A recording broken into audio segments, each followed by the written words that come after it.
Bismillahirrahmanirrahim. Assalamualaikum warahmatullahi wabarakatuh. Waalaikumsalam warahmatullahi wabarakatuh. Selamat pagi anak-anak. Pagi. Bagaimana kabar hari ini? Sehat. Alhamdulillah. Sebelum kita memulai pelajaran, terlebih dahulu kita membaca doa. Berdoa mulai.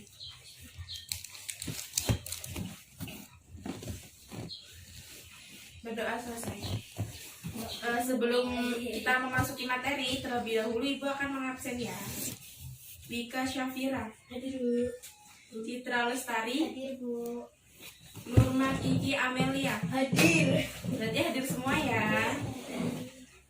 Nah, di sini kita akan melanjutkan materi yang kemarin, yaitu pinjam meminjam.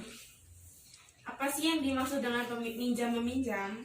Pinjam meminjam ialah istilah fikih disebut ariyah atau yang berasal dari bahasa Arab yang artinya pinjam. Pinjam meminjam ialah istilah fikih yang disebut dengan ariyah. Nah, ariyah tersebut berasal dari bahasa Arab yang artinya pinjam.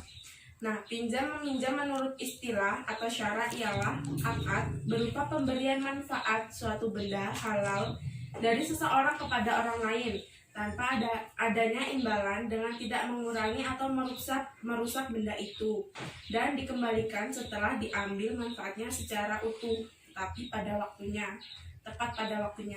Nah, semua benda bisa diambil manfaatnya, dapat dipinjamkan atau meminjamkan. Nah, pinjam meminjam hanya boleh mengambil manfaatnya dari barang yang dipinjamkan sebagai bentuk tolong menolong. Pinjam meminjam merupakan bentuk pertolongan kepada orang yang sangat membutuhkan suatu barang tersebut.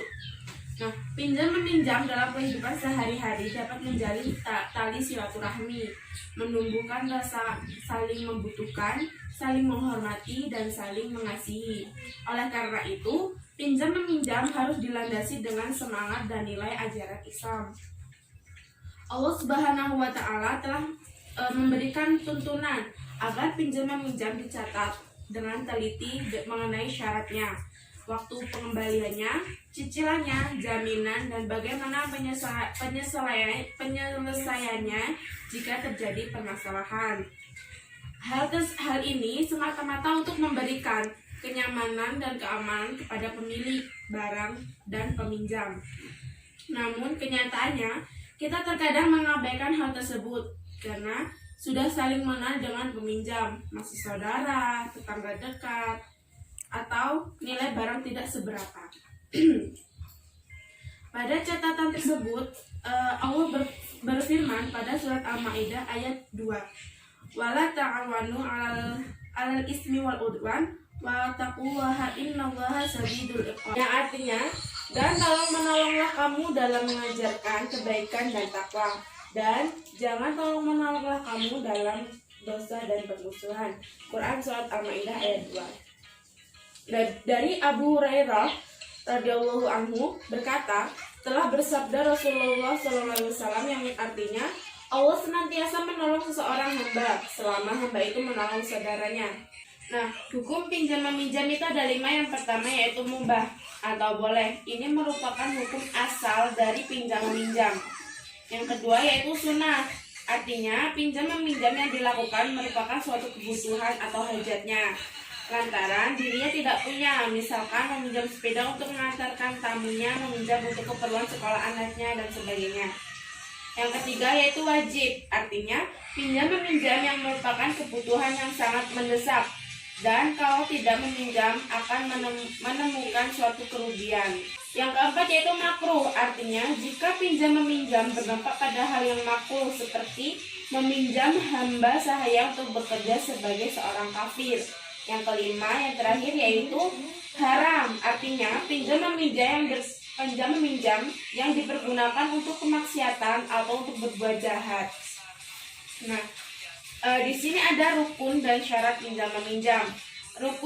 Rukun meminjam berarti bagian pokok dari pinjam meminjam itu sendiri.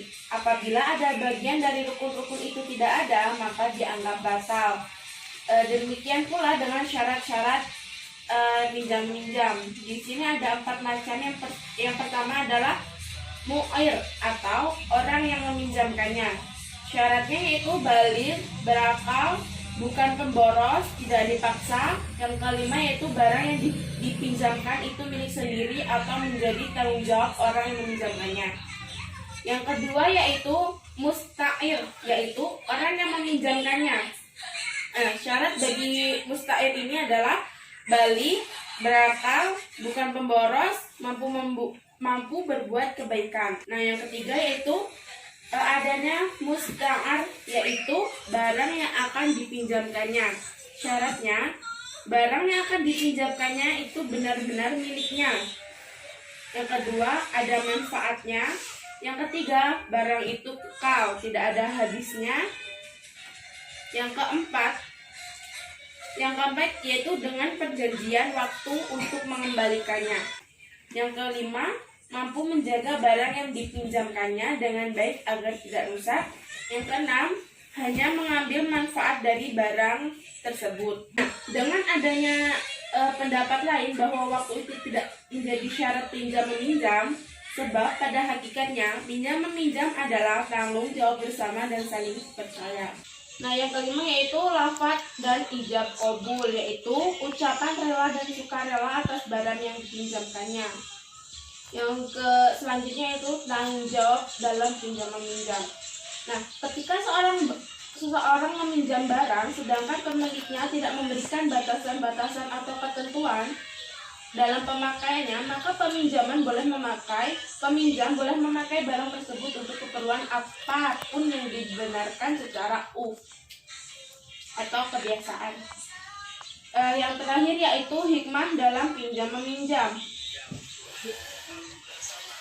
Adapun hikmah dalam pinjam meminjam tersebut yaitu yang pertama, bagi peminjam dapat memenuhi kebutuhan seorang terhadap pemanfaatan yang belum dimilikinya.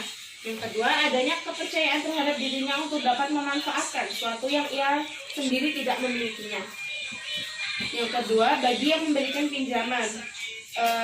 Yang ketiga, secara umum. Nah, pinjam meminjam secara umumnya itu hikmah pinjam meminjam yang pertama, bagi yang meminjamkannya atau peminjam dapat memenuhi kebutuhan seorang terhadap memanfaatkan sesuatu yang belum dimilikinya. Yang bagi yang meminjamkannya memberikan manifestasi rasa syukur kepada Allah atas nikmat yang telah dianugerahkan kepadanya. Yang kedua, Allah akan menambahkan nikmat kepada orang yang bersyukur. Yang ketiga, membantu orang yang membutuhkannya. Nah, pinjam meminjam secara umum, hikmahnya yang pertama yaitu mewujudkan rasa syukur kepada Allah Subhanahu wa taala, melatih diri agar tidak bersifat pikir bagi orang yang meminjamkan barangnya. Baiklah, itu saja materi yang dapat Ibu sampaikan. Apakah ada yang ingin ditanyakan? Bu. Baik, silakan. Contoh dari urf atau kebiasaan itu seperti apa? Nah, contoh dari urf atau kebiasaan yaitu jika seseorang meminjam, misalkan Citra meminjamkan sepedanya untuk Citra. Nah, selama Citra ini tidak memberikan batasan atau ketentuan pemakai, maka si peminjam ini boleh menggunakan untuk keperluan apapun selama itu dianggap sebagai pemakaian wajar. Nah, itu contohnya. Sudah paham? Ya. Cukup sekian dari Ibu. Apabila terdapat banyak kesalahan, Ibu mohon maaf. Ibu akhiri, wabillahi taufiq wal hidayah. Wassalamualaikum warahmatullahi wabarakatuh. Waalaikumsalam warahmatullahi wabarakatuh.